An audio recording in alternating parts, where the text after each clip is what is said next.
Salut à tous et merci de nous rejoindre ce soir sur Nuria TV pour une nouvelle émission. Ça faisait très longtemps que nous n'en avions pas parlé. Ce soir, on va s'intéresser aux pyramides d'Égypte. J'ai le plaisir d'accueillir Éric Lescin sur notre antenne. Il vient nous présenter ses travaux qu'il partage dans cet ouvrage, Le secret d'implantation des pyramides d'Égypte. Une émission à découvrir absolument. J'espère que vous êtes prêts les Nuréens. Vous n'allez pas le regretter. À tout de suite.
Bonsoir Eric, merci de nous retrouver sur l'antenne de Nuria TV. Moi je suis super content de t'accueillir pour la première fois chez nous. Merci de venir nous présenter tes travaux. Eh bien merci Guillaume de m'accueillir justement pour parler de ce livre qui est mon petit bébé. C'est Le secret de l'implantation des pyramides d'Égypte. Un livre qui m'a pris un petit peu, à peu près 3 ans pour l'écrire. Parce qu'il y a beaucoup de calculs, mais c'est simple à comprendre puisqu'il suffisait de trouver la clé. Et une fois qu'on a la clé, bien c'est un jeu de pistes à suivre. Et je l'ai suivi avec beaucoup de joie et ouais, c'était génial. Et ce que j'ai envie, c'est justement de donner la clé de compréhension de toutes ces pyramides parce qu'il y a des clés. Et là, après, ça devient génial à faire. Et quand on trouve des choses, eh bien, on a l'impression que les bâtisseurs sont derrière nous en disant tiens, ça y est, il l'a trouvé celui-là, il l'a trouvé. Et c'est un jeu de piste. Moi, première chose que j'adore, c'est de voir les yeux qui brillent de mes intervenants. Et quand on a des intervenants passionnés, forcément, ça donne des contenus passionnants. Donc, merci de venir partager ça avec nous. Avant qu'on se lance sur la présentation que tu as préparée pour nous, histoire de rendre le plus accessible possible, c'est justement ces travaux que tu as menés sur les pyramides. On va prendre quelques minutes pour déjà apprendre à te connaître, parce que c'est la première sur Nuria et que les Nuréens ont envie de faire connaissance avec toi. J'ai envie de dire déjà, les pyramides d'Égypte, là c'est un sujet qui a été maintes et maintes fois abordé, investigué par les chercheurs alternatifs, par l'égyptologie officielle. Déjà, qu'est-ce qui fait que toi, tu t'es intéressé à ce domaine-là et plus spécifiquement, comme on va le découvrir, à travers une approche géométrique, mathématique de l'implantation des pyramides? Bien, déjà, à l'âge de 12 ans, je me suis précipité sur le livre de la collection L'Aventure mystérieuse, avec des livres comme Georges Barbarin, Le secret du Sphinx, etc., etc. Bon, après, il y a beau rien à manger là-dedans, mais j'ai toujours été passionné par les mystères, les Indiana Jones, tout ce qui est l'aventure. Et puis, voilà, j'aime bien percer des mystères. Quand j'avais des jeux de société, j'aimais bien aussi trouver. Et puis là, je me suis dit, il y a des choses qui vont pas avec mon expérience. On a tous une expérience professionnelle et on comprend qu'avec nos expériences, il y a des choses qui vont pas. Et j'ai travaillé beaucoup dans le bateau et j'ai bossé sur la navigation. J'ai vu que tout ce qu'on nous racontait sur la navigation du Nil, c'était pas reproductible. Donc je me suis dit peut-être qu'il y a quelque chose à comprendre avec nos expériences personnelles. Et voilà. Et pourquoi j'ai fait ce livre? C'est parce que j'ai toujours été persuadé que pour décrypter un bâtiment ou un édifice, c'était pas avec la science humaine, mais c'est avec de la science physique et la reproductibilité.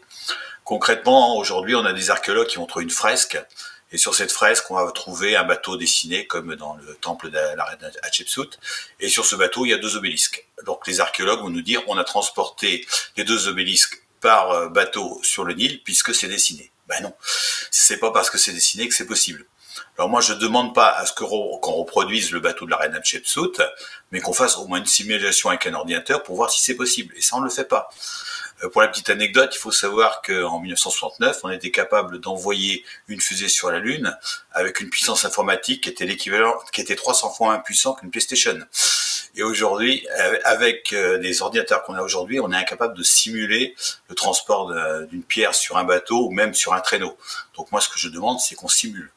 Si on revient sur le bateau de la reine Hatshepsut, par exemple, sur ce bateau, on a 2 obélisques qui a 600 tonnes. C'est le poids de 500 bagnoles. C'est plus un bateau, c'est un car ferry. Et on va nous expliquer qu'on a trouvé des arbres dans le désert pour faire ce bateau. Alors si on prend par exemple l'Hermione, qui est le bateau qu'a emmené Lafayette, qu'on a reproduit à Rochefort, bah pour faire ce bateau qui fait 30 mètres, 35 mètres, on a eu 4000 chaînes. Alors pour le bateau de la reine Hatshepsut qui fait 2 fois plus grand, où est-ce qu'on a trouvé les arbres? Et puis moi je connais bien le bateau, c'est pas avec du sapin ou de l'acacia qu'on fait un bateau. Les Romains ils faisaient des bateaux avec des chaînes. Et voilà, donc ça tient pas la route. Ça tient pas la route parce qu'on refuse la reproductivité, on refuse la science physique, et à chaque fois qu'on veut traîner une pierre sur le sable, eh bien c'est un échec. Donc je pense que c'est pas un boulot d'égyptologue de savoir comment on a fait la pyramide, c'est un boulot de géologue, c'est un boulot d'ingénieur, de technicien. Moi je me suis dit, comme souvent sur ces sujets-là, on se rend compte qu'on a besoin de transdisciplinarité et de faire intervenir différents corps de métier, différentes compétences, pour mettre le doigt justement sur ce que tu pointes, des incohérences dans le discours égyptologique officiel. Voilà, puis l'égyptologie, c'est sacré. On parle de rationalité, mais on n'est plus dans la rationalité en Égypte, parce que c'est le Graal, et il faut pas y toucher.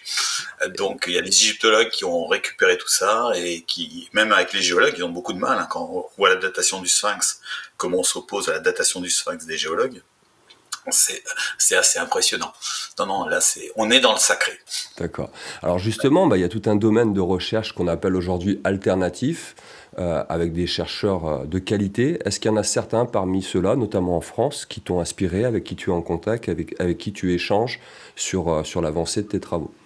Alors moi j'aime bien les gens qui se prennent pas au sérieux, et qui écoutent. Donc des gens comme Quentin, comme Howard, Quentin Leplat, Howard Crowers.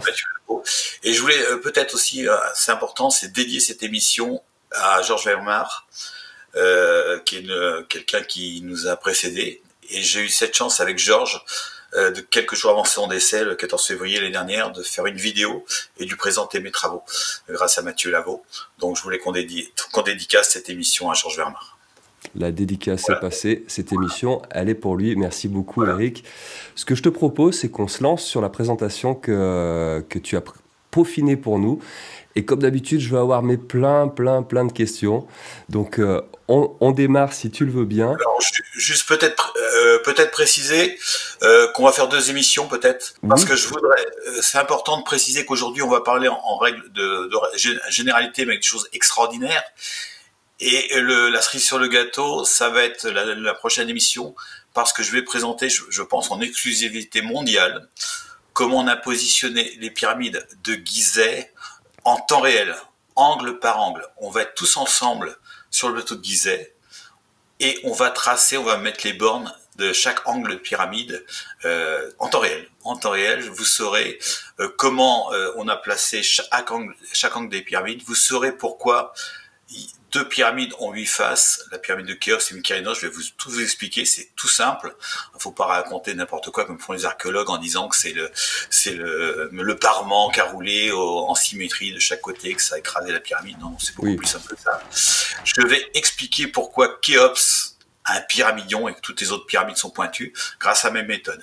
Et ça sera dans l'autre émission. Donc en première mondiale, je vais vous présenter quelque chose qui n'a jamais été présenté. Là, je vais vous présenter des choses extraordinaires, mais sur les 7 pyramides. Exactement. Voilà. Donc on précise, parce que cette émission, elle est enregistrée. Là, les Lémuriens, vous la découvrez en avant-première, diffusée sur notre chaîne YouTube.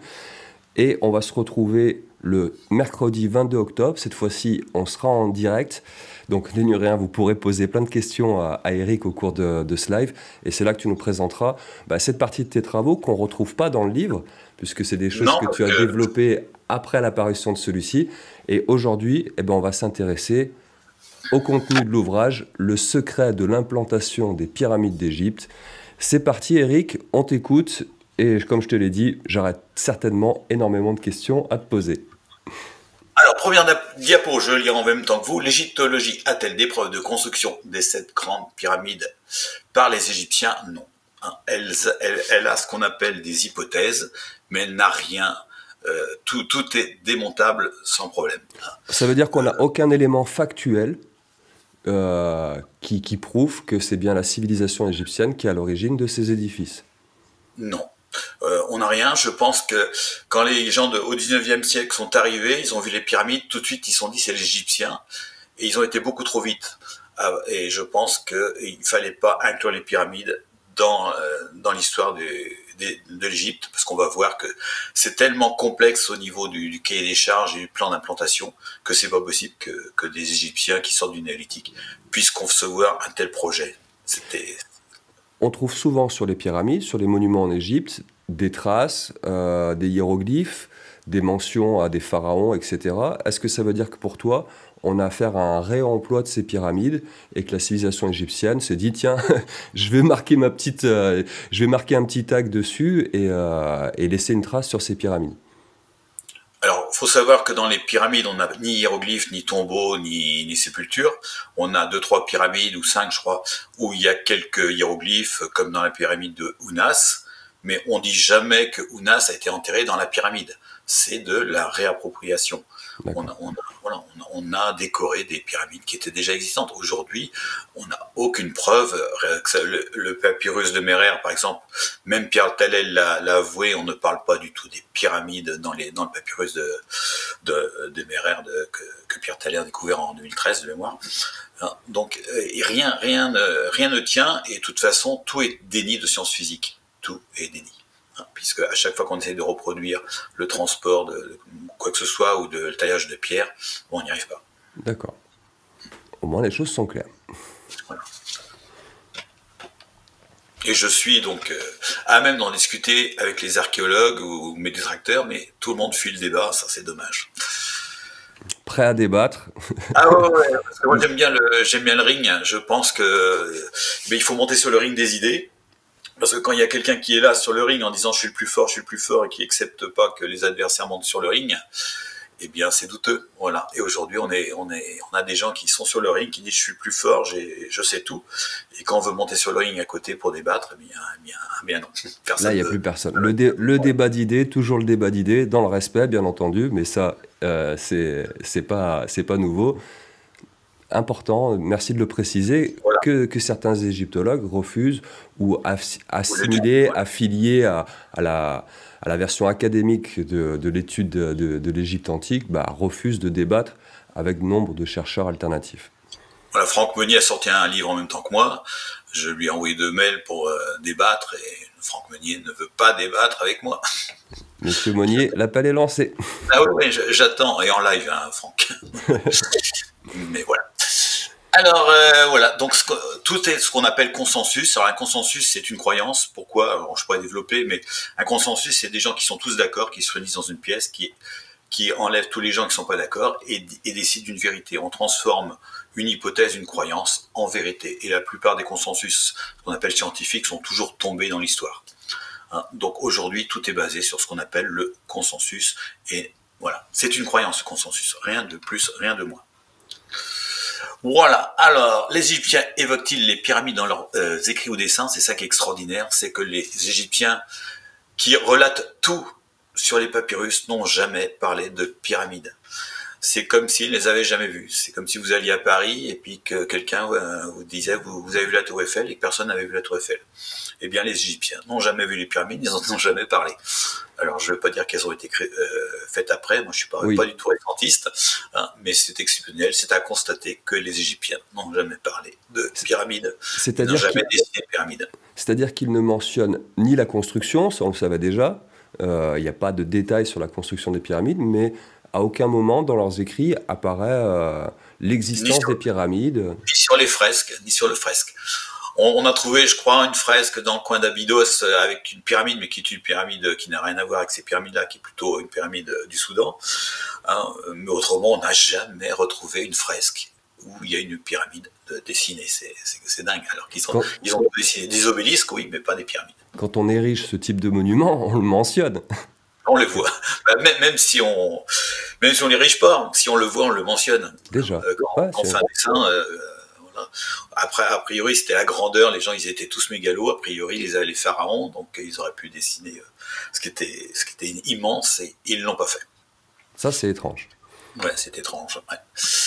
Alors, ça, c'est intéressant aussi. Pour l'égyptologue, quand furent-elles construites? Alors ça,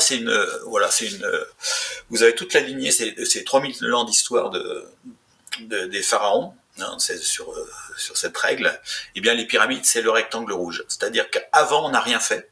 On sortait du néolithique, on n'a jamais rien fait. Génération spontanée, on fait 7 grandes pyramides pendant le petit carré rouge, là, pendant 150 ans, et après, on ne fait plus rien. Jusqu'à moins 1000 ans, moins 1200 avant Jésus-Christ, où on a fait les Karnak, Luxor. Mais ça représente simplement, ici, le petit rectangle rouge, les pyramides. C'est incompréhensible aussi que génération spontanée, sans apprentissage, on fait des trucs et après on fait plus rien. Quand tu dis on sort du néolithique, on sait qu'il y a eu des civilisations qui ont précédé cette civilisation égyptienne, les Sumériens, les Akkadiens, les Babyloniens. Est-ce qu'on peut imaginer quand même qu'il y a un savoir qui a été transféré de ces grandes civilisations qui sont à l'origine de l'humanité telle qu'on la connaît, d'un point de vue social, que ces civilisations aient transféré un savoir aux Égyptiens qui auraient pu le faire leur, et du coup développer ces technologies? Alors, dans les premières époques pharaoniques Nagada, on a quand même trouvé de lapis-lazuli dans les tombes. Ça prouve qu'il y avait des échanges, puisque ça vient d'Afghanistan. Mm-hmm. Il faut savoir que dans les cheveux des pharaons comme Toutankhamon ou Ramsès, on a trouvé dans les cheveux, du tabac et de la cocaïne. C'est-à-dire des trucs qui viennent d'Amérique du Sud. Donc c'est dingue de trouver du tabac ou de la cocaïne dans les cheveux en examinant les pharaons. Ouais. Donc on voit qu'il y avait des échanges à cette époque-là, beaucoup plus d'échanges qu'on ne pensait. Du point de vue de la construction de pyramides, est-ce qu'on a des précédents sur les civilisations que j'ai mentionnées, Sumer, Babylone, etc., de pyramides qui aura été un exemple pour construire les pyramides en Égypte? Je sais pas, parce qu'elles sont au niveau de la construction, elles sont très très particulières, les pyramides d'Égypte, hein, quand on voit les pierres qu'il y a dans Khéops, en granit, on a rien de tel avant et après. Hein. D'accord. Donc pendant 150 ans, comme ça, du jour au lendemain, une civilisation se serait mise à ériger des bâtiments jusque-là improbables en termes de faisabilité. Alors, sans apprentissage, et non seulement sans apprentissage, mais à chaque fois qu'on refait une pyramide, l'architecture n'a rien à voir avec la précédente. Donc il faut tout reprendre à zéro. Entre la rhomboïdale, la rouge ou Khéops et Képhren, ça n'a rien à voir. C'est pas du tout les mêmes architectures. Mmh. Donc on repartait à zéro, mais il n'y a pas de problème. Il n'y a pas d'échec. Et quand on voit Khéops, on parle quand même de les derniers... Ce que Pierre Tallet a dit 20 ans pour construire Khéops. Moi je veux bien, mais aujourd'hui la Sagrada Familia, on l'a commencé au XIXe siècle, elle n'est pas finie. J'ai souvenir d'une émission que vous pourrez retrouver sur notre chaîne YouTube Les Nuriens, avec Quentin Leplat, alors là, il y a déjà quelques années, mais sur la faisabilité de la grande pyramide de Khéops. Et quand on se penche sérieusement là-dessus, on se rend compte là aussi qu'il y a une inadéquation entre la version officielle et ce qu'on peut constater sur le terrain. Mais bon, ça c'est la reproductibilité, la base de la science c'est la reproductibilité. Tant qu'on ne veut pas reproduire, c'est que c'est pas possible. C'est ça. Voilà. Et aujourd'hui, on a les ordis pour le faire, et même sur ordinateur, on n'arrive pas. Alors, on va continuer. Alors, moi j'aime bien ceci. L'égyptologue et les égyptologues nous expliquent qu'on est capable de construire ça. Donc, 150 ans, on fait que ces 3 pyramides, mais aucun égyptologue n'est capable de refaire ce malheureux coffre de Khéops qui fait 2 par 1. On a un coffre de granit, personne n'est capable de le refaire. Alors, avant de dire qu'on fait des pyramides, j'aimerais bien qu'on refasse ce coffre de Khéops. Moi, j'ai proposé aux archéologues de financer ce coffre de Khéops. Pourquoi? Parce que si on le fait, tous les musées du monde vont se l'arracher. Je vais devenir milliardaire. Enfin, pas milliardaire, mais millionnaire, parce que si on est capable de reproduire ça avec des méthodes anciennes, tous les musées vont vous le voir. Et puis au niveau pédagogique, c'est génial, parce que les élèves, tout le monde pourrait venir voir les tailleurs de pierre pendant 6 mois, 1 an, faire ce coffre. On pourrait faire quelque chose de très très pédagogique. Mais voilà, tout le monde se barre. Même, moi, je connais bien des tailleurs de pierre parce que je suis près du Mont-Saint-Michel. Je connais des gens qui ont travaillé sur le Mont-Saint-Michel. Je suis dans le pays du granit. Il n'y a aucun tailleur de pierre ici qui me dit que c'est possible. Et la preuve, c'est que personne n'est capable de le reproduire. Qu'est-ce qui rend sa reproduction impossible selon toi? On sait qu'il y a toute une géométrie et une science appliquée aux dimensions de ce coffre. C'est ce savoir-là qui te semble pas en adéquation avec la périodicité de l'Égypte antique, ou alors c'est le matériau tout simplement qui fait que ce granit-là, le tailler de manière si parfaite, ça serait compliqué. Alors aujourd'hui, bien, les seuls outils qu'on nous présente, c'est des tubes de cuivre avec de l'arsenic en plus dedans. A priori, il y avait de l'arsenic, je sais pas comment est-ce qu'ils mettaient l'arsenic dans le cuivre, les Égyptiens, mais bon, les bâtisseurs, mais a priori, il y avait de l'arsenic pour que ce soit plus dur, et des boules de dolérite. Alors, je vois pas comment est-ce qu'avec du cuivre on peut tailler ça, et personne n'est capable de faire des angles intérieurs. Extérieurs, ils arrivent sur 10-15 cm à tailler des trucs, mais un angle intérieur, si vous tapez sur ce coffre-là avec de la dolérite et puis même un burin, quand vous allez arriver au fond pour faire les angles droits, eh bien tout le fond va exploser, c'est obligé, parce qu'un burin dans le fond d'un granit, parce qu'il n'y a pas beaucoup d'épaisseur en face, ça explose. On ne peut pas faire ça avec des outils à la main, surtout avec un bout de cuivre.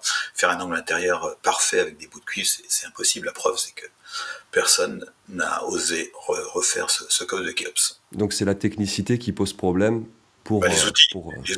Les outils, mais aujourd'hui, même avec un burin en acier, je pense qu'il y a beaucoup de risques à le faire sans le fendre en tapant dessus. Ouais. D'accord. Alors je voulais préciser sur la dolérite parce que c'est assez intéressant, c'est que on nous dit que par exemple près de l'obélisque d'Assouan, il y a des boules de dolérite et que c'est avec ça qu'on a tapé pour tailler l'obélisque. Et Michel Lasserre, qui a une chaîne qui est très technique, qui va beaucoup en Égypte, a expliqué qu'en fin de compte les boules de dolérite, c'est simplement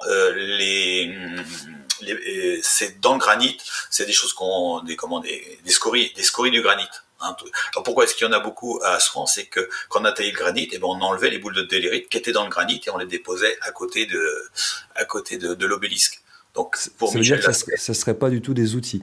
Non, ça serait simplement les scories du granit qu'on a déposées à côté de l'obélisque. Donc regardez les vidéos de Michel Lasserre sur sa chaîne, il explique tout ça et c'est assez technique et c'est vraiment très très chouette ce que fait Michel. Il arrive depuis 2 ans aussi sur YouTube avec ses compétences et franchement c'est quelqu'un de bien, Michel. D'accord, hypothèse intéressante. Ouais. Voilà, alors on va continuer parce que c'est moi qui ai la main. Alors voilà, navigation sur l'île. Alors moi c'est mon domaine, c'est le bateau.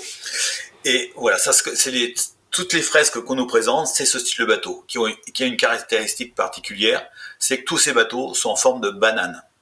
Ça veut dire quoi? C'est qu'ils ont très très peu de longueur à la flottaison. Voilà. La coque qui touche l'eau, en général sur les bateaux égyptiens, elle est un peu importante puisqu'on a des bateaux en banane.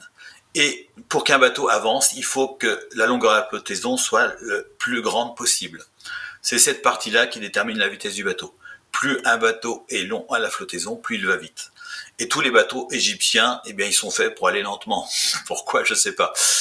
Et il y a une règle mathématique, c'est que la vitesse limite d'un bateau en nœud, c'est 2,40 par la racine de la longueur. Si vous avez un bateau de 4 mètres, la racine de 4, c'est 2, eh bien, ça fait 4 nœuds 80. Dans le meilleur des cas, avec des super voiles, une coque super lisse, voilà. Donc aujourd'hui, un bateau égyptien tel qu'on nous le propose, il avance en gros à 3 nœuds, hein, donc 5 km/h. Les courants en Égypte, c'est entre 2 et 6 nœuds. En crue, c'est 5-6 nœuds. Si on reprend des recherches du 19e siècle, on a analysé le courant avant le barrage d'Assouan, on était à 6 nœuds en viso. Et on nous explique qu'on faisait les pyramides pendant les crues. C'est-à-dire qu'on a des bateaux qui vont marcher à 3 à 4 nœuds avec 6 nœuds de courant, c'est des bateaux qui vont reculer de 2 nœuds à chaque fois qu'on va les mettre à l'eau. C'est-à-dire que tous les bateaux égyptiens qu'on nous présente ne peuvent pas naviguer parce qu'ils vont tous reculer. Donc ça, c'est des bateaux qui peuvent peut-être naviguer sur un lac, mais surtout pas sur un fleuve, c'est impossible. Parce que oui, quand tu parles de courant, ça veut dire que ces bateaux allaient à contre-courant? Eh bien, pour aller, si tu veux aller, par exemple, chercher du granit à Assouan, il faut l'emmener, le bateau. Et c'est à 700 km. C'est-à-dire qu'on va faire 700 km à contre-courant avec un bateau. Moi, j'aime bien. Quand on va de Toura jusqu'à, par exemple, Médoum, eh bien, pour emmener du calcaire de Parmont, eh bien, on est à contre-courant. Et on va nous expliquer, par exemple, que les bateaux sont vent arrière parce que les vents dominants sont de nord. Et j'explique dans le livre qu'un bateau, ça marche pas en vent arrière parce que ça marche que par la poussée. Et un bateau est aspiré, il faut du vent de côté pour qu'un bateau marche très bien. J'explique ça dans le livre. Mais on n'a que des conditions mauvaises sur le Nil pour faire naviguer un bateau. D'accord. Voilà. Info nouvelle me concernant et je suis assez surpris de cette info-là. Voilà, des bateaux en banane, ça marche pas. Alors, comment comprendre si le choix des emplacements relève du caprice, de mégalomanie, ou si tout a été soigneusement préparé à l'avance? On nous explique que les pharaons, en général, mettaient des pyramides par volonté d'être un peu mégalo. On prend par exemple Djedefre, on nous explique qu'on a mis Djedefre en haut de la colline parce que on voulait que la pyramide soit plus haute que celle de papa, donc mais on n'a pas les moyens, c'est ce que nous explique Hawass. Ouais. Très peu de moyens, donc il l'a mis sur une colline, comme ça il a feinté son père, il a dit je suis plus haut que toi, mais j'ai une pyramide plus petite, mais c'est pas grave, elle est plus haute quand même. Voilà, alors que si on mesure, eh bien on trouve plein de choses intéressantes. Voilà. Si on mesure, eh bien c'est là qu'on va trouver la vérité. Pourquoi? Parce que les pyramides, elles sont au même endroit maintenant qu'au moment de la construction. Et si on trouve un étalon commun, eh bien on aura bien avancé et on pourra bien que ça a été placé d'une manière avec un plan. Oui, il y avait un plan d'ensemble. Voilà, alors je vais un peu trop vite. Voilà, vous arrivez par exemple, vous êtes chercheur et vous arrivez en Amazonie, vous voyez des arbres comme ça. Si vous mesurez, vous voyez qu'il n'y a pas de cohérence, vous vous dites, ben, c'est la nature qui les a posés. Voilà.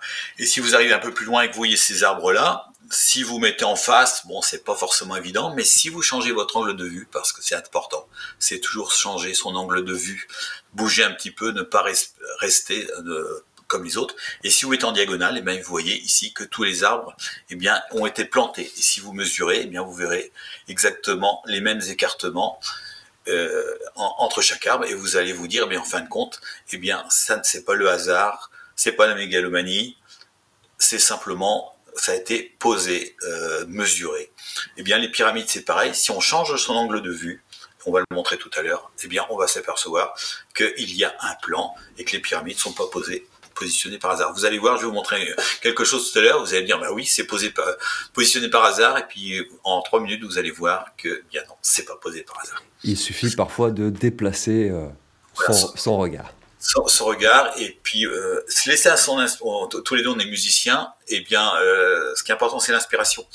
Si on se laisse guider par son inspiration, eh bien on va dans des domaines où les autres vont pas. Et moi c'est ce que j'ai fait, je me suis laissé aller à mon inspiration et j'ai accepté l'erreur.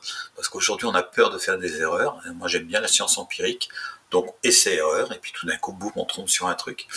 Il y a beaucoup d'hypothèses que tu avais en tête. Et du coup, tu t'es dit, je vais aller creuser. Et puis finalement, ça menait à des impasses et tu te rends compte que tu faisais fausse route. Bah, je suis toujours un peu parti dans le même sens, mais j'étais souvent trop vite. Donc, des fois, j'ai fait des erreurs de calcul. Et puis, j'avais pas forcément les éléments qu'on a aujourd'hui. Parce que avant, on travaillait tous avec Google Earth. Et puis maintenant, on a des gens comme Glenn Dash qui nous ont donné des positions GPS centimétriques. On a 300-400 points GPS centimétriques du plateau de Gizeh, donc on a des positions exceptionnelles. Et puis si on reprend toutes les dimensions qui ont été faites par Flinders Petrie sur les pyramides, eh bien avec faisant des triangles de Pythagore et compagnie, on arrive à trouver avec des diagonales, des distances en pyramide. Voilà, donc on nous dit on fait que Google Earth, non on fait pas Google Earth, on travaille avec les codes de Petrie, on travaille avec des positions centimétriques de GPS. D'accord. On verra plus tard. Voilà, donc on va voir que c'est de manière ludique, c'est un jeu de piste. Hein, je crois que les bâtisseurs se sont amusés à nous laisser plein d'indices. Et quand on les trouve, eh bien, on saute de joie. Quand tu parles d'un jeu de piste, ça veut dire qu'à l'arrivée, il y a quelque chose à trouver, quelque chose de précis. Alors dans le livre, c'est ce que j'explique, c'est qu'il y a un code dans les pyramides, et si on décrypte, alors j'ai reproduit les pyramides sur le sable en 2D avec un coefficient, j'explique comment je l'ai trouvé, et je prends ces 3 pyramides, je suis le code des pyramides, et là, quand je les trace sur le sable, près de Mykérinos, j'ai 3 droites, 3 hypoténuses qui se croisent sur 50 cm², et je suis à peu près persuadé que si on creuse à cet endroit-là, eh bien on va trouver un souterrain, quelque chose, avec une salle d'archives. Parce que c'est hyper précis, et ce décryptage que j'explique dans le livre nous permet justement donc de trouver un point. Et c'est pas possible qu'on ait 3, statistiquement c'est impossible de voir 3 hypoténuses qui se croisent. Et vous prenez par exemple des Mikado, vous jouez au Mikado avec les enfants, si vous balancez 3 Mikado et 3 Mikado qui se croisent au même moment, c'est pas possible. C'est statistiquement voilà. pardon, improbable. Donc on est face à un vrai jeu de piste avec une quête et quelque chose à trouver, quelque chose laissé volontairement, des indices laissés volontairement sur ces édifices. Voilà. Alors nous, Passionnant. on nous dit qu'il n'y a pas de passage secret sur Gizeh. Il y a 7 km de souterrain quand même sous Saqqara, faut le savoir. 7 km. Donc je vois pas pourquoi sur Gizeh il y aurait rien. Qui est le complexe. Ouais, ok. Bon, voilà. Alors, quelle mesure va-t-on trouver en Égypte? Le système métrique. Et là, ça bug. C'est que les archéologues, ils sont pas contre qu'il y ait un plan et qu'on puisse trouver un étalon. Mais quand on leur dit que le talon, c'est le système métrique, alors ça bug tout de suite. Hein. Et pourquoi? Eh bien, parce que le système métrique, c'est le mètre, c'est un 40 millionième d'un méridien terrestre qui fait le tour de la Terre. Et si on a le mètre en Égypte, ça veut dire que les Égyptiens connaissaient le mètre et la taille de la Terre. Et ça, ils peuvent pas l'accepter. C'est pour ça que pour nous, c'est pas possible non plus que les Égyptiens l'aient construit et qu'il y a sans doute une civilisation qui a disparu, qui était aussi intelligente que nous, même sans doute beaucoup plus intelligente que nous. Tu penses que les Égyptiens étaient scientifiquement pas capables de déterminer ces dimensions de la Terre? Alors le livre, je ramène tout le cahier des charges. Hein. On va voir tout à l'heure l'emplacement des 7 grandes pyramides. Eh bien, on va voir que même avec une PlayStation, vous le faites pas. Non, c'est quand même fabuleux ce qu'ils ont fait, puisque c'est positionné entre les pyramides, mais c'est positionné par rapport au pôle Nord et par rapport à l'équateur. On trouve des chiffres dingues. Vous allez voir par rapport au pôle Nord ce qu'on trouve. C'est effrayant. C'est effrayant. Ça laisse rêveur des gens aussi intelligents. C'est vertigineux et on se dit qu'avec les logiciels les plus avancés, on a du mal aujourd'hui à reproduire ce plan d'ensemble. Donc, On peut pas. On met toutes les PlayStation si on lance une fusée avec une PlayStation, on peut mettre toutes les PlayStation de la planète en réseau. On fera pas le plein des pyramides. On le fera pas. okay. Non. Mais quand on a la clé, bien, voilà, il n'y a plus qu'à accueillir les informations. C'est ce que j'ai fait. Une fois qu'on a la clé, on cueille les informations. Et tout le monde peut le faire. Voilà, donc voilà, et moi je vais montrer que tout est sociométrique en Égypte. Alors, quelle mesure on va trouver pi, hein, donc là, les archéologues veulent pas les Égyptiens connaissent pi, mais pourtant on le trouve partout. Et on va trouver ce qu'on appelle la coudée royale. La coudée royale, c'est à peu près 1 mm, c'est 0,5236. Alors, quand on nous montre une coudée comme ça, on nous dit on a construit des pyramides avec des coudées. Moi, je veux bien, mais moi, je connais aucun artisan, aucun gars du bâtiment qui fera un grand bâtiment de 230 mètres avec une petite règle de 50 cm. Hein, pour moi, ces coudées n'ont jamais servi à construire des bâtiments. C'est beaucoup trop petit et beaucoup trop précis. On a besoin de précision qui est comme il y a sur la règle pour construire des bâtiments. Ça, pour moi, ça servait à couper du tissu, peut-être à mesurer du poisson pour le vendre, mais jamais, au grand jamais, on utilise une petite règle en bois de 50 cm pour faire un bâtiment. Alors, c'est un avis très tranché, mais j'ai envie de dire, pourquoi pas? Moi, c'est la première fois que j'entends dire que la coudée, cet outil-là qu'on voit reproduit, n'a pas servi aux architectes lors de l'édification des pyramides. Bah, si tu demandes à n'importe qui du bâtiment, tu lui dis, bah, t'as un bâtiment de 200 mètres à faire, tu vas utiliser une petite règle de 50 centimètres, ils vont te rire au nez. Voilà. Il y a une logique, il y a une logique derrière ça. Oui. Voilà, voilà les mecs qui sont des décamètres, et puis ils ont besoin de la précision qu'il y a sur la règle, il faut voir. On est à 1,5 centimètre de précision, et pour faire un bâtiment comme les pyramides, on n'a pas besoin de toutes ces subdivisions sur cette règle. D'accord. Donc, voilà. Donc pour moi, ces règles, ça peut servir à faire des plans aussi, hein, mais pas des bâtiments. C'est trop petit. Alors, on va trouver aussi le nombre d'or. Alors ça, c'est intéressant. Alors, si vous savez pas ce que c'est que le nombre d'or, je vous conseille une super vidéo sur YouTube qu'a fait Walt Disney dans les années 50, qui explique ce que c'est que le nombre d'or. Alors, le nombre d'or, c'est un chiffre qui a des propriétés mathématiques, géométriques, numériques, mais c'est un chiffre qu'on retrouve partout dans la nature, dans le corps humain, dans les planètes, on le retrouve partout, c'est 1,618. Alors, je développe pas, si vous voulez, vous allez voir cette petite vidéo ou d'autres vidéos sur le nombre d'or, mais c'est un chiffre qu'on trouve partout dans la nature, dans le corps humain, hein, dans l'homme de Vitruve, et il a son inverse qui est 0,618. Donc, je développe pas, si vous voulez vous arrêter la vidéo, vous allez voir le nombre d'or et vous revenez. Mais c'est important de savoir que c'est un nombre particulier. C'est ce qu'on peut appeler une sorte de constante dans l'univers. Ouais, l'univers est mathématique. Hein, on va le voir tout à l'heure. Alors, mais tout cela est lié, hein, parce que bon, je suis pas le seul à le faire, tout le monde l'a fait. C'est vieux comme Hérode, mais si vous trouvez donc si vous prenez un cercle qui fait 1 mètre de diamètre, eh bien la circonférence c'est pi, et si vous le divisez par 6, eh bien vous trouvez 6 fois 52,36. Donc on voit que tout est lié. Et si on prend donc 5 fois les 52,36, on retrouve le nombre d'or, puisque 2,618, c'est phi au carré, ou 1,618 divisé par 0,618. Donc si on parle de coudées, de nombre d'or, de mètres, de pi, bon, en fin de compte, tout est lié, donc c'est l'unité. Tout est lié au mètre. Bon, tout est lié enfin, à l'unité 1. Après, voilà. Alors, moi, ma grosse différence aussi, c'est que moi, j'insiste pour dire qu'il n'y a pas de coudée en Égypte. Pourquoi? Parce qu'on a pris le mot coudée arbitrairement. On aurait pu prendre Bachibouzouk ou n'importe quoi. Les archéologues ont traduit un hiéroglyphe par le mot coudée, mais ils auraient pu l'appeler n'importe comment. Et pour moi, pourquoi il n'y a pas de coudée en Égypte? Il y a des mesures. Parce que si on dit qu'on a 1 mètre, s'il fait 60 cm, c'est plus 1 mètre. On va pas dire j'ai trouvé 1 mètre de 60 cm. Et les archéologues vont nous expliquer qu'on a des coudées de 52,36, une coudée de 43,72, une coudée de 60. C'est plus des coudées, c'est des mesures. Donc il faut plus traduire ce mot coudée par coudée, mais il faut le traduire par mesure, puisque c'est fluctuant. C'est jamais la même chose. Donc on a la coudée royale qui fait 52,36, mais ils ont plein de coudées. Ben non, c'est des mesures. Ouais. Alors moi, j'appelle pas ça la coudée, j'appelle ça le paquet, et c'est un petit peu ma différence.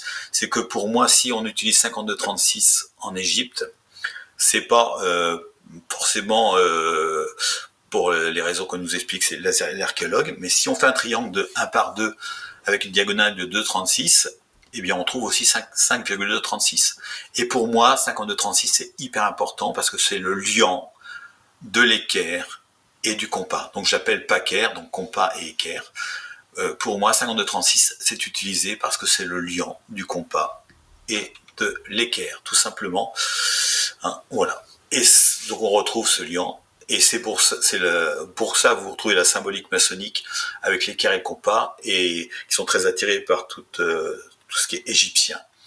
Parce qu'en Égypte, il n'y a pas de carré, il n'y a que des compas et des équerres. Alors pourquoi est-ce qu'il n'y a pas de carré en Égypte? Parce que sur une sphère, eh bien, on peut pas faire 4 angles droits. On peut faire un seul angle droit. Donc quand on fait une pyramide, eh bien, on n'a pas besoin de faire 4 angles droits, on n'en fait qu'une. C'est pour ça que les 4 faces ne sont jamais pareilles. Il y a toujours 5-6 cm, 8 cm de différence entre chaque côté. Hein, parce qu'on a besoin simplement d'un angle droit sur une sphère. Donc, on va continuer. En Égypte, voilà, on n'utilise pas, pour faire un carré, on utilise de triangles. Et ce qui est important, c'est la diagonale. Pourquoi? Parce que ça permet ici de faire des sphères. Et tout est fait avec des sphères et non avec des carrés. Donc la diagonale me permet de tracer une sphère avec le diamètre, mais on peut le tracer aussi comme ça, avec une demi-diagonale, vous le verrez. On met le compas ici, et on fait une sphère comme ça, ce qui nous fait un double carré. Et quand on trouve un double carré, c'est simplement une demi-diagonale d'un triangle sur un carré. Ah Mais oui, le voilà, double carré, je l'avais jamais appréhendé comme ça. Merci. voilà, voilà. Et c'est un petit peu c'est un peu la clé vous commencez à avoir des clés de construction. Si vous prenez les pyramides, les longueurs des pyramides, vous n'allez pas forcément trouver des choses intéressantes, et surtout pas le système métrique. Mais si vous prenez les demi-diagonales, vous allez trouver que du système métrique. Voilà. Grâce à ces constructions comme ça, avec des disques. Ça, j'expliquerai dans la deuxième partie qui sera en live le 22 octobre de mémoire. C'est ça. Alors, mais ce n'est pas tout, et ça c'est ma spécificité aussi, c'est qu'on va trouver en Égypte les caractéristiques des diamètres, de diamètre de la Lune et de la Terre. Alors, simplement retenez à ce moment-là que le diamètre polaire c'est 12 714 et le diamètre de la Lune c'est 3474. Et tout est lié, puisque si vous additionnez le diamètre polaire de la Terre plus le diamètre de la Lune, eh bien vous retrouvez le nombre d'or. Voilà, donc ce qui est intéressant, c'est que ça soit donc sur Terre ou avec les astres, eh bien on retrouve toujours le nombre d'or. Ça, c'est assez hallucinant. Voilà, mais là on va monter en puissance, vous allez voir. La Terre tourne autour du Soleil quand elle est au plus loin, elle tourne à 30,3 km/s autour du Soleil. Eh bien en une journée, elle aura parcouru 2 618 000 km, c'est-à-dire phi au carré. On va monter en puissance. Ça, celle-là, j'aime bien. On prend la Terre et on met un carré tout autour. Alors, la Terre est fait en moyen. Donc, tout à l'heure, c'était polaire 12 714. En moyen, c'est 12 742 chiffres au Wikipédia. Je ne trafique pas mes chiffres. Et si je mets la Terre dans un carré comme ça, eh bien, le carré, chaque côté va faire le diamètre de la Terre. Donc, 12 742 4 fois. Eh bien, ce carré rouge, je vais le dérouler sur une droite.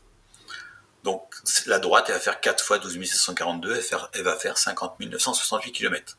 Ça, c'est le périmètre du carré qui contient la Terre. Après, la circonférence de la Terre, je la déroule sur une droite. Donc, la droite bleue, la Terre fait 40,046 km de circonférence. Donc là, c'est son périmètre. Voilà, sa circonférence, ouais. Oui, pour un cercle, c'est mieux comme terme. Voilà. Donc, chiffre Wikipédia que tout le monde peut vous vérifier. Je ne trafique pas les chiffres pour m'arranger. Eh bien, il suffit de soustraire entre le carré rouge et la droite rouge et la droite bleue, et la différence c'est 10 922. Donc la circonférence de la Terre est 10 922. Pour avoir 50 968, il faut rajouter 10 922. Et bien 10 922, c'est exactement la circonférence de la Lune, 100% de précision. Donc le carré qui contient la Terre contient la Terre et la Lune, précision 100%. C'est complètement fou. Ah bah le grand plan du cosmos, c'est quand même surprenant. Ouais, voilà. Et il y en a d'autres. Hein. Si on additionne les premières racines carrées, on va trouver le diamètre de la Terre. Il y a plein de trucs. Bon, mais je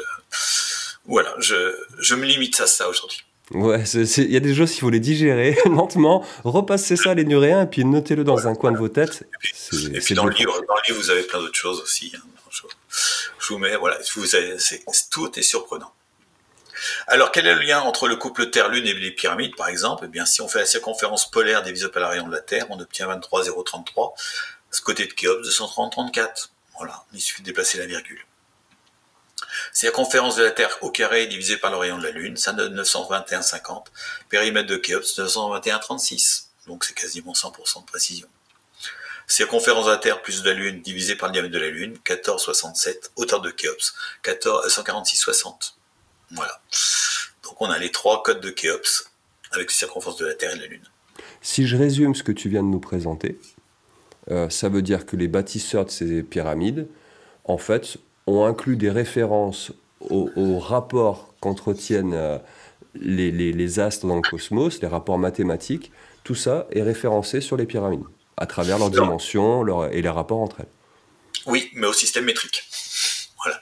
Ce qu'on va retrouver, par exemple, si la Lune fait 3474 de diamètre, eh bien on va trouver 34 mètres 74. Voilà. C'est la deuxième partie, on va voir que si on trace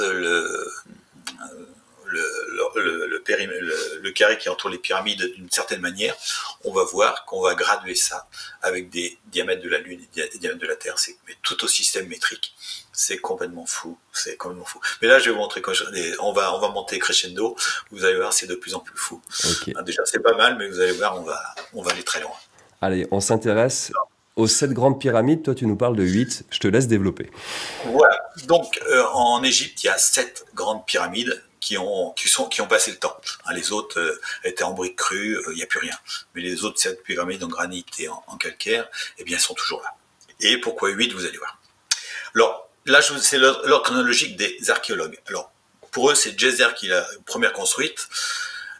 Alors, pour moi, c'est la première construite aussi, on est d'accord, mais pas pour les mêmes raisons. Eux, c'est parce que c'est la plus facile à construire parce qu'elle est en palier. Et moi, c'est autre chose, c'est par rapport aux mesures où j'explique. Je trouve la chronologie grâce aux mesures, au système métrique, et pour moi, c'est la première aussi, on est d'accord.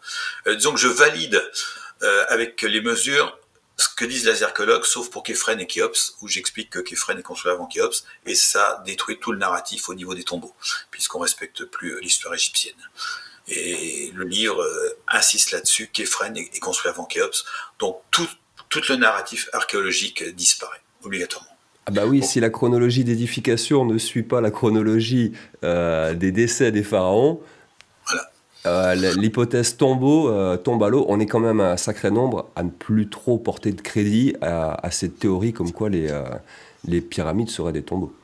Alors moi je le prouve par les faits, par la mesure.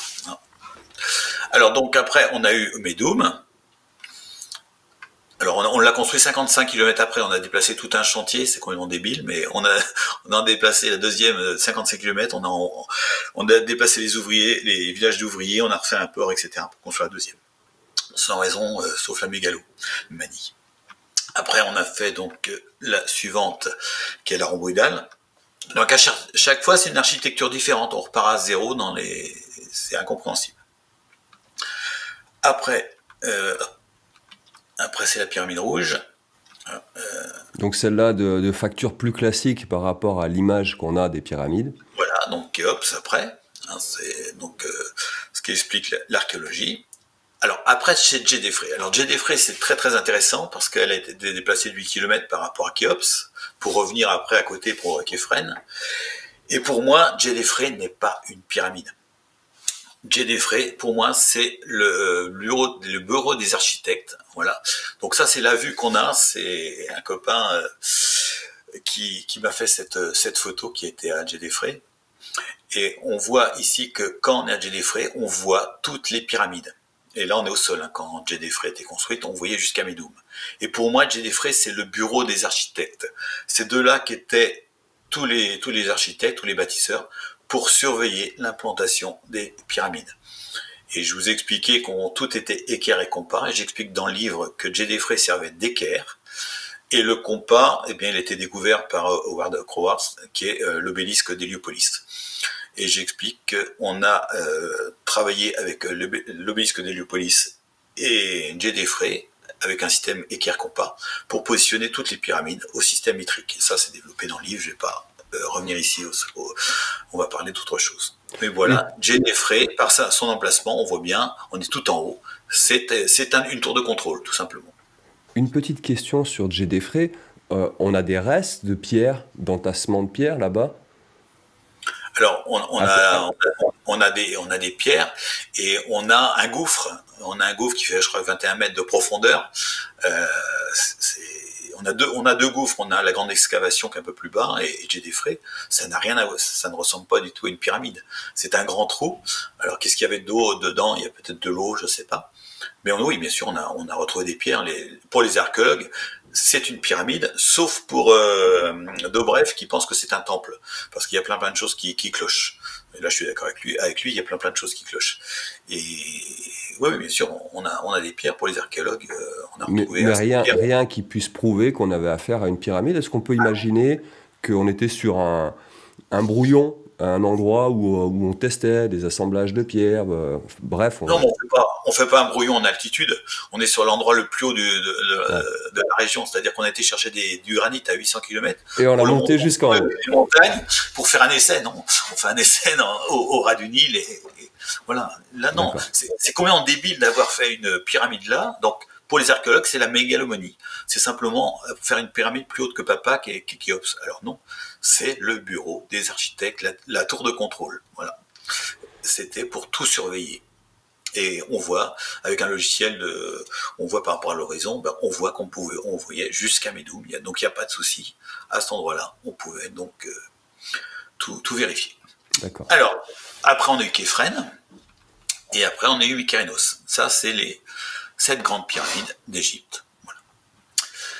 Alors, vous allez voir, ça c'est assez fou. Premier exercice, les 7 grandes pyramides placées grâce à la Terre et la Lune. Donc on va changer son point de vue. Voilà. Donc vous voyez, ça c'est les 7 pyramides, j'en ai rajouté d'autres, j'ai rajouté Sésostris, j'explique pas maintenant pourquoi j'ai rajouté, mais c'est intéressant, c'est dans le livre, et j'ai rajouté donc la pyramide de Pépi Ier. Et quand vous voyez toutes ces pyramides, vous les voyez en vrac, hein. Elles sont pas alignées, elles sont près du Nil, mais il n'y a pas de logique de construction, elles sont décalées, et bien on va changer son point de vue, vous allez voir. Je vais commencer par faire une droite. Il y a un temple qui s'appelle Abu Ghorab, qui est entre les deux. Et moi, quand je vois un temple comme ça, qui a été refait par les archéologues, quand je vois quelque chose de pointu comme ça, je pense toujours à un repère. Je pense jamais à un temple, je pense toujours à un repère comme un obélisque. Et là, j'ai fait une droite ici qui fait 36-35 km. Vous allez me demander pourquoi j'ai fait ça. Toujours rapport Terre-Lune, c'est 1/100 du diamètre de la Lune en coudée ou en paquère. Voilà, donc c'est pas n'importe quelle droite. Alors après, vous allez me demander pourquoi cette direction. Bien sûr, on va tout expliquer. Tout à fait. Pourquoi cette direction? Voilà. Alors, deuxième clé de compréhension, eh bien, on passe de la coudée en mètre, de mètre en coudée. On se pose pas de questions. Les Égyptiens, ou plutôt les bâtisseurs, jouaient avec les chiffres. C'est presque un peu de la numérologie, mais comme ça. Donc, ils passent de coudée en mètre sans prendre l'unité. Et c'est ce que je vais développer dans la deuxième partie. Mais voilà, on passe coudée, mètre, coudée, comme ça. Alors, et j'ai divisé cette droite en 2 parties. Là, j'ai fait un point lune. Après, j'ai mis 50 000 mètres. Pourquoi 50 000 mètres? Parce que c'est toujours pareil. C'est un cercle de diamètre 1, donc 3,14 et 6 fois 3,14, eh ben, ça fait 52,36. Donc c'est le rayon d'un cercle. Et après, j'ai mis un point terre. Alors, pourquoi j'ai pris cette direction-là? Si vous faites la plus grande ligne que vous pouvez faire sur Terre, sans toucher l'eau, en ligne directe, eh bien, elle passe exactement. Donc, cette ligne fait 13 571 km. Et elle passe, vous voyez, elle se superpose avec cette ligne blanche. Elle passe exactement à cet endroit-là. Et en plus, elle passe dans cette direction. Donc ça c'est intéressant. Alors si vous tapez sur Google, vous allez trouver une ligne un tout petit peu plus grande, et je l'ai testée, elle passe sur la mer Caspienne. Donc elle touche l'eau, donc il ne faut pas la prendre en considération. Ça c'est vraiment la plus grande ligne qu'on puisse faire sans toucher l'eau. Et comme par hasard, eh bien si vous prenez le côté de Khéops avec son socle fois la hauteur, et vous obtenez à 1 kilomètre près cette distance-là. Donc c'est une très très belle coïncidence. J'ai pas adapté la ligne à ce résultat. C'est après que je me suis aperçu que si je multipliais le périmètre de Khéops par sa hauteur, ben je retrouvais la distance de la ligne. Là tu es en train de nous dire que les bâtisseurs connaissaient cette droite, donc qui relie les deux extrémités d'une droite qui ne passe que par la terre et donc qui n'a pas à traverser l'eau. On se dit, mais pourquoi? Quel est l'intérêt de cette droite? Qu'est-ce qu'elle a d'exceptionnel, si ce n'est cette caractéristique d'être la plus grande bande traversable par terre? Bien, je sais pas. On va voir que tout à l'heure que toutes les pyramides sont positionnées par rapport au pôle Nord. Donc ça prouve bien qu'ils connaissaient l'emplacement du pôle Nord. Voilà, on va monter en puissance. Et après, ça devient irrationnel. C'est réel, mais c'est irrationnel, c'est vrai. Mais c'est des faits. On a du mal, en tout cas, à imaginer nos Égyptiens en moins 3000 avoir ces connaissances-là. Quand je dis on a du mal, ça ne veut pas dire que c'est impossible, mais ça semble improbable. Dans moins de 3 minutes, vous allez voir l'improbable. Okay. Parce que je vous ai dit, là vous voyez les pyramides, vous dites elles sont positionnées n'importe où. Eh bien, si j'ai fait un point Terre et un point Lune, c'est que je vais tracer la Terre et la Lune exactement au centième. La Lune fait 40,046, je vais faire une ligne je vais faire une Terre et une Lune à 1/100 de leur taille réelle. Donc je vais commencer par la Terre, je fais un cercle qui fait exactement 1/100 de la taille de la Terre, et vous voyez qu'il y a des pyramides qui sont positionnées en tangente de ce cercle. Vous avez Médoum, Sésostris et la pyramide rouge. La rhomboïdale est très proche, mais elle n'est pas sur cette terre. D'accord. Donc sur toutes les pyramides que vous avez déjà 3 qui sont sur ce cercle. Et les autres ne sont pas sur ce cercle. Mais si je fais un cercle exactement à 1/100 de la Lune, eh bien on voit que les autres pyramides sont exactement toutes en tangente. Donc on a classé les pyramides sur 2 cercles, un cercle qui correspond à 1/100 de la Terre et l'autre à 1/100 de la Lune. Wow. Alors pour le plateau de Gizeh, on a 3 pyramides, on a Képhren, Khéops et Mykonos. Bien sûr, on passe sur la première, on passe sur Képhren. Voilà. Donc les pyramides sont classées avec les caractéristiques de la Terre et de la Lune. Il n'en manque pas une et c'est hyper précis. C'est bluffant. Alors là, la question toute bête, mais en tant que chercheur, quand on découvre ça, quand on prend son compas sur son logiciel et qu'on se dit, ah bah ouais, là je fais ce rayon de la Lune et je trouve ces pyramides, je fais le rayon de la Terre, je trouve ces pyramides, et tout coïncide, on doit avoir un frisson qui nous parcourt la colonne vertébrale, assez vertigineux. Alors au début, tu chantes, tu danses, tu pleures. Ouais, j'imagine. Et puis après, quand tu as commencé à comprendre la philosophie, bah, tu dis, bah, ça marche, ça marche. Et après, tu déroules. Tu fais un truc, voilà, après tu déroules. Ouais. Tu sais que quand tu as compris que tout est positionné avec des cercles et avec des rapports Terre-Lune au système métrique, parce que là, on a bien sûr la Terre et la Lune au 100e, mais en système métrique. Voilà. C'est bluffant. Là, pour l'instant, le seul truc qui me fait tiquer, mais pas tiquer contre la théorie que tu proposes, mais c'est d'avoir pris comme référence, comme direction de cette droite, cette fameuse droite qui va des 2 points les plus éloignés par voie terrestre. Moi, c'est ça. Moi, j'ai pas dit qu'ils avaient fait ça. Hein. Je montre. Ça coïncide. Voilà, ça coïncide. Oui. Alors, je dis toujours que je suis simplement un agriculteur. J'amène des ingrédients de réflexion. Et après, les gens, ils font leur petite popote, ils composent. Est-ce que c'est humain? Est-ce que c'est pas humain? Est-ce que c'est Voilà, moi, j'amène des ingrédients de réflexion. Voilà. Après, il y a sans doute des coïncidences, mais sur le nombre de coïncidences, il y a un moment où on se dit, bah oui, ça match et c'est voulu. Là, on retrouve nos 7 pyramides érigées selon un plan que tu nous présentes et qui est tous tient. Et je continue à monter en puissance. Hein. Voilà ce que ça fait un peu plus loin. Voilà. Alors, maintenant, on va se concentrer sur les 3 pyramides de Gizeh. On va voir que, toujours, leur position, pour tout, c'est toujours les caractéristiques de la Terre et de la Lune. Alors, voilà les 3 pyramides, Mykérinos, Képhren et Khéops. Khéops en haut, Képhren au milieu, Mykérinos en bas. Et vous avez 3 droites. Une turquoise, une blanche et une rouge. C'est quoi ces 3 droites? C'est ce qu'on appelle des parallèles à l'équateur. C'est des droites qui font le tour de la Terre. Donc, voilà. Donc, vous avez ces 3 droites qui font le tour de la Terre. Et on va les mesurer avec le logiciel Google Earth. On va commencer par la droite blanche qui passe sur Képhren. Et j'ai mis une petite punaise sur le mot circonférence. Et on voit que la circonférence de ce parallèle, c'est 34 740,38. Le tour de la droite blanche qui fait le tour de la Terre va faire 34 740 km 38. Eh bien, le diamètre de la Lune, c'est 3474. C'est-à-dire que la droite blanche va faire exactement 10 fois le diamètre de la Lune. C'est assez fou quand même. Mais bon, ça peut être une coïncidence. Question, est-ce que Képhren était dans les cercles que tu nous as montrés auparavant qui déterminent l'implantation?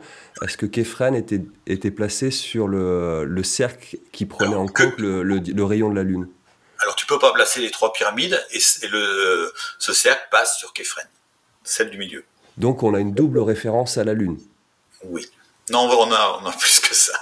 Pour l'instant, j'en détecte 2. Dans la première partie, on va se limiter à 2, voilà. Mais il y en a beaucoup plus que ça. Je te dis, on mettra en puissance avec la deuxième partie, ce sera vraiment... Voilà. Je pense que plus personne... honnêtement, sans être présomptueux, plus personne pourra dire que les Égyptiens ont construit des pyramides pour faire des tombeaux en Égypte, parce que la mesure, eh bien, voilà, c'est le juge de paix. Hein. Quand tu mesures, c'est des faits. Il y a des choses factuelles qu'il est difficile d'ignorer. Quand il y a trop de redondance. Donc, on a ici, sur Képhren, eh bien, exactement 10 fois le diamètre de la Lune. On va continuer.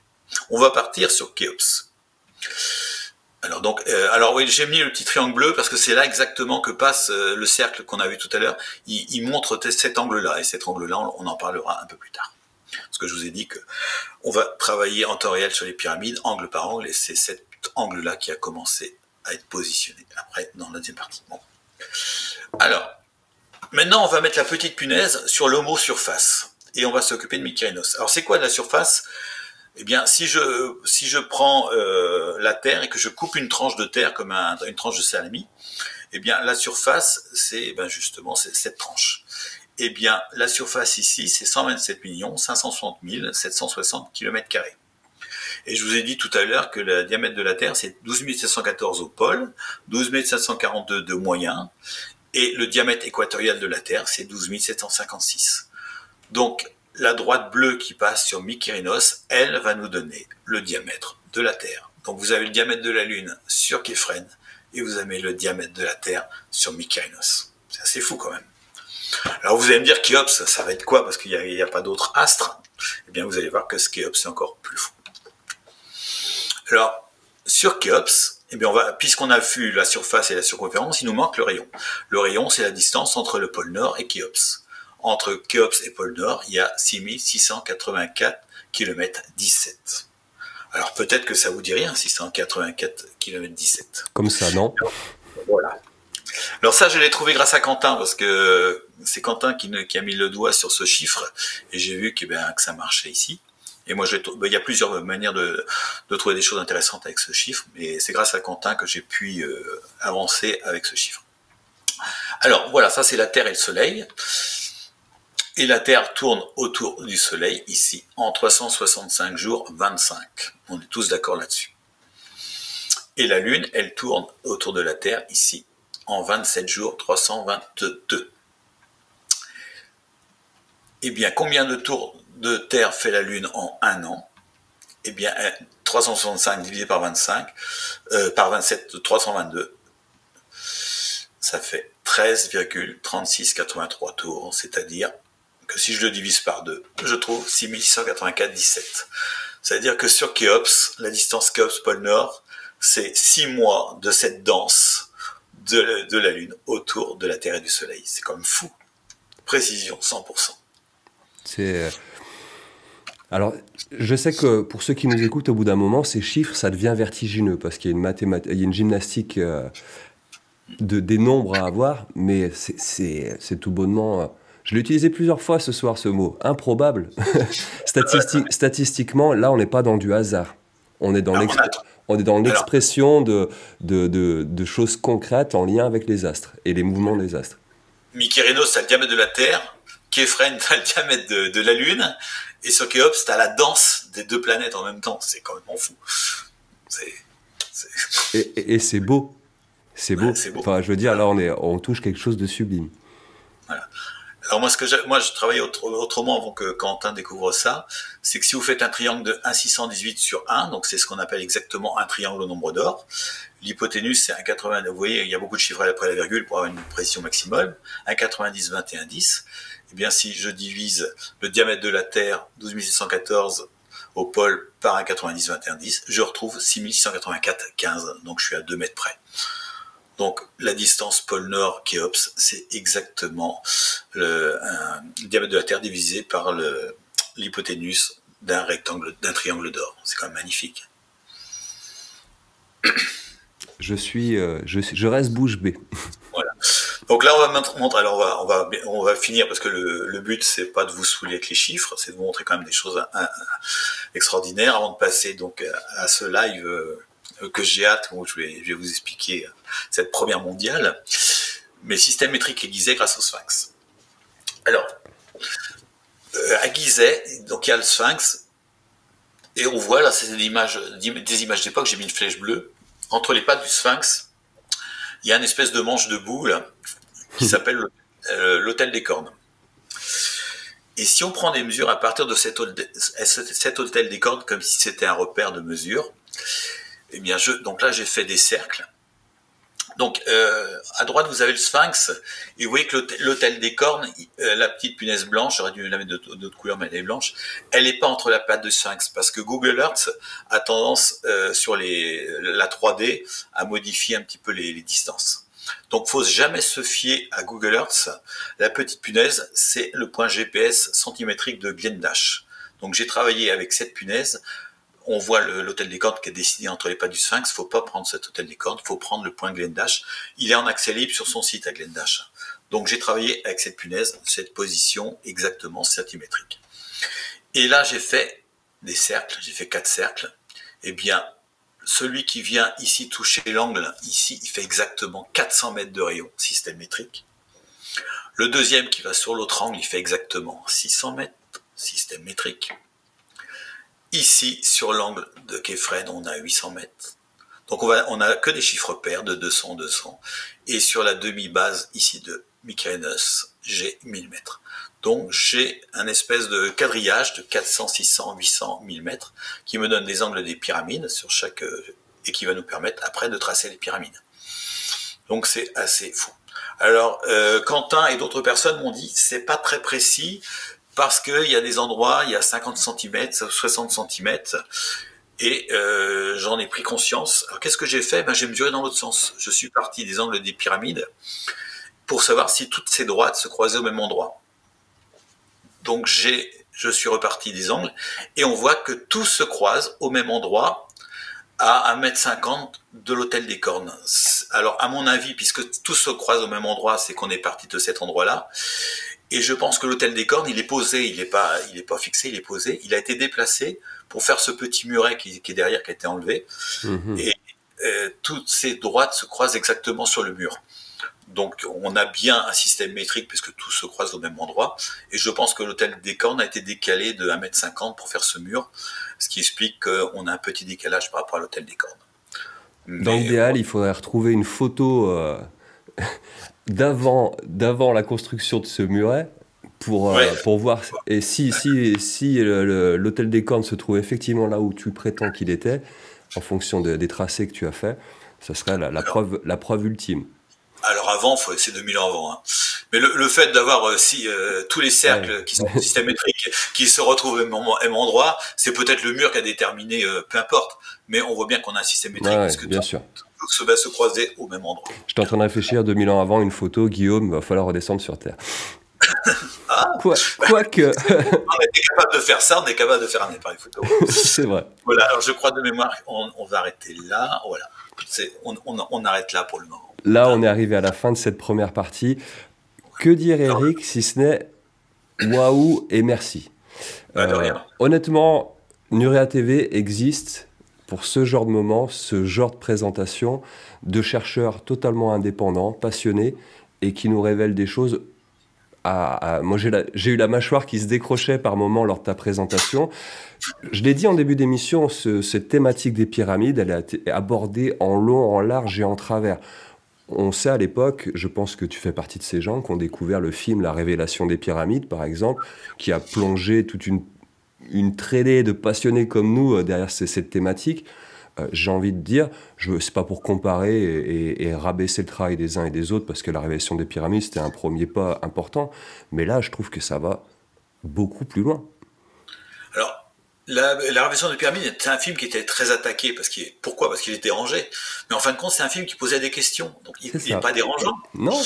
C'est un film qui est génial. Et nous, on a essayé d'y répondre. Mais c'est un film qui est génial parce qu'il t'a posé que des questions. Je vois pas pourquoi il a été attaqué. Un film qui pose des questions, c'est quand même génial. Et qui amène à réfléchir. C'est tout ce qu'on souhaite. Il donne pas de réponse. Et nous, on amène nos réponses par rapport à nos expériences de vie. Et puis par rapport au travail de Georges, de Quentin, de Ward et tout ça, on s'est pris au jeu. Hein.